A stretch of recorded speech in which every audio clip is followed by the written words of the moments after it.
Hi guys, ఇవాళ టమాటా ఎంట్రాయిలు కూర వండుతున్నా. ఎలానో చూసేయండి. చాలా సింపుల్, చాలా ఈజీ, చాలా టేస్టీగా కూడా ఉంటుందన్నమాట.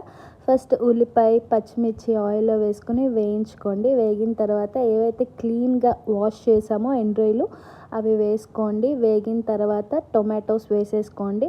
వేసుకొని కొంచెం పసుపు, కల్లుప్పు వేసుకోండి. టమాటోలోకి సరిపడా వేసుకున్న తర్వాత కొంచెం కారం వేసి వేయించుకోండి.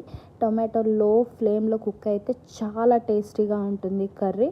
మూత పెట్టేసి కుక్ చేసుకోండి. జస్ట్ హాఫ్ గ్లాస్ వాటర్ వేసుకుని ఎసరంతా ఇంకిపోయే వరకు టొమాటోలు బాగా కలుపుకోండి. కర్రీ అయితే సూపర్ ఉంటుంది. నా ఈ కర్రీ ఎవరికి అంకితం అంటే హాస్టల్లో ఉండి ఇంటి ఫుడ్ని మిస్ అవుతారు కదా, వాళ్ళకి నా కర్రీ అంకితం అనమాట. వేడి వేడి అన్నంలో నేను ఇప్పుడు టొమాటో ఎండ్రాయిలు కూరేసుకుని గట్టిగా కుమ్మి అవతల పెడతాను. Do like, share and subscribe guys.